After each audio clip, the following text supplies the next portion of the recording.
kababayan, magandang araw sa ating lahat mga kababayan sa Luzon, Visayas at Mindanao. Magandang araw po sa atin at sa ating mga kababayan sa ibang bansa,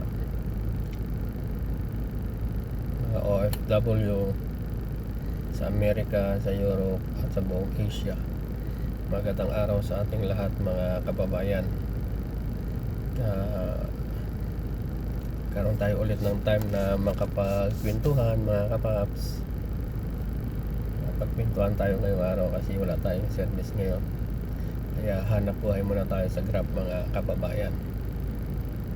Pag-usapan natin ito mga kababayan, si Escudero, si Cayetano, si Bato at saka si Robin Hood mga kababayan. Naalala ko yung sinabi ni Jessica So na yung kanyang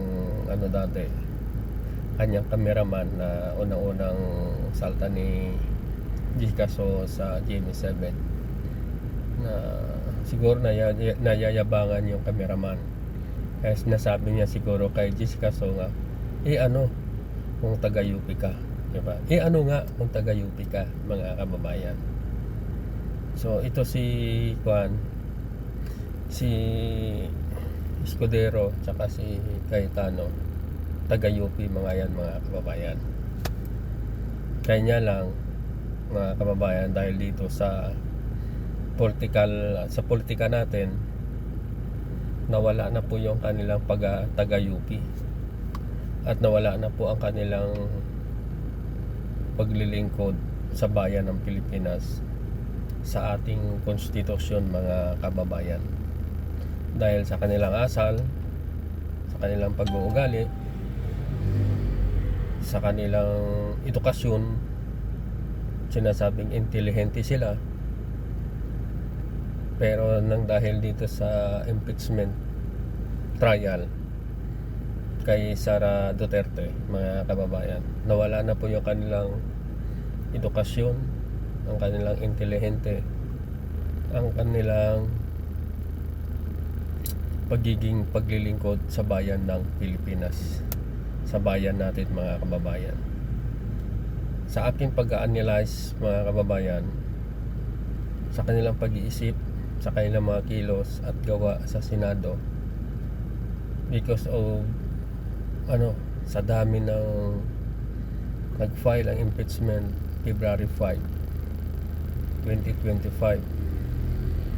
So ilang buwan na tinigil ni Escudero, marami siyang alibay, marami siyang sinasabi tungkol sa batas, marami siyang sinasabi tungkol sa mga technicalities sa impeachment mga kababayan. Kaya pinaikot-ikot niya ang taong bayan at pinaasa-asa ang taong bayan ni Escudero mga kababayan. Kaya sinasabi nga, paano kung taga-UP ka? Ito naman sa Cayetano, nawala rin ang kanyang pagka-abogado, ang kanyang edukasyon, ang kanyang sinumpaan sa bayan natin, sa konstitusyon, na maglingkod sa bayan natin mga kababayan. Dahil dito sa impeachment trial, nakita po natin kung saan sila naglilingkod, saan sila nagsiservisyo, sa bayan ba o sa mga Duterte mga kababayan. Nakikita nyo naman sa mga interview sa kanila, panay sila papreskon, lahat sila yan. Si Escudero panay papreskon, si Cayetano panay papreskon. Nawala na ang kanilang integridad, ang kanilang dignidad, because of this, sa kanilang pagsusuporta sa isang tao mga kababayan. Nakakainis, nakakalungkot, dahil imbis na ititingala mo sila dahil sila ay matatalino, dahil sila ay magaling, dahil silang abogado, bagkos nawala mga kababayan dahil sa politika o o baka naman no. Huwag natin masabi kung ano baka naman, mga kababayan. At ito naman si Robin Hood, diba, narinig natin ang kanyang sinasabi na kahit susunugin siya, mangangamoy Duterte siya.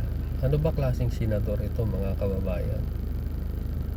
Hindi siya senador ng Pilipinas, hindi siya senador ng ating konstitusyon, senador siya ng Duterte, mga kababayan.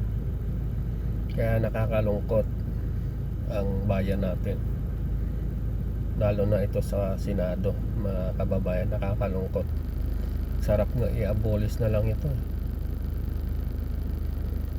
At ito naman si Bato, masyadong madaldal din to, mga kababayan. Panay pa preskon din ito. Ito naman kasi mga mainstream media, panay naman cover ng cover, wala namang sense sa mga sinasabi, mga kababayan. Lagi na lang sinasabi ibalik si Duterte,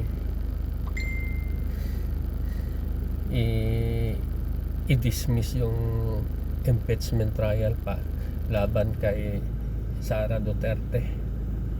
Bakit ito nakikita ko, mga kababayan? Hindi naman tayo abogado, simpleng tao, isang simpleng mamamayan ng Pilipinas, nakikinig lang sa mga pinapaliwanag ng mga abogado, mga matataas sa institusyon. So binabalansin natin, mga kababayan. Pero nakikita natin ang kanilang mga galaw, mga kilos, mga kababayan. Kaya ito si Bato, ganun din yan. Halatang halata, sobrang halata na amo nila si Duterte. Hindi sila naglilingkod sa bayan natin. At ang ilang senador pa, yung magkapatid Estrada, Cayetano, Villar, kawawa bayan natin, mga kababayan. Sana sa susunod na eleksyon, wag na nating butuhin mga ito, lalo na si Cayetano, si Villanueva, si Escudero,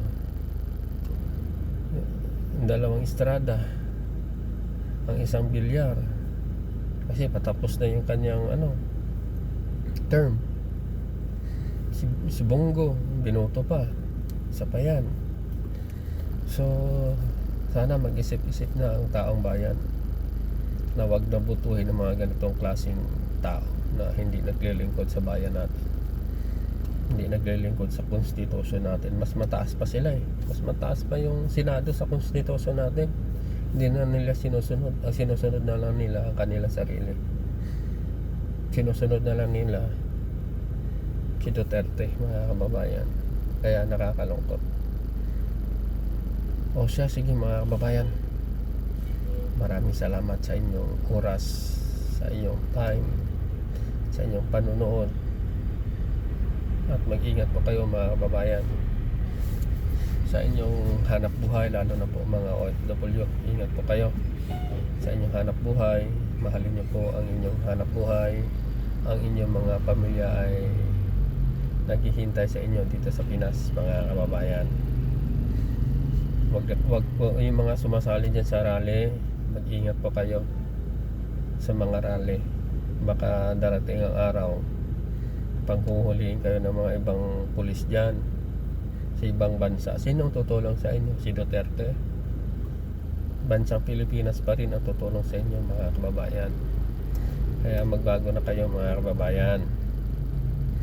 At sige, maraming salamat sa inyong mga panonood, mga kababayan. Please don't forget to like and share, mga kababayan, and subscribe, mga kababayan. Maraming salamat po. At dito naman sa ating bayang Pilipinas, Luzon, Visayas at Mindanao, ingat-ingat po tayong lahat. Medyo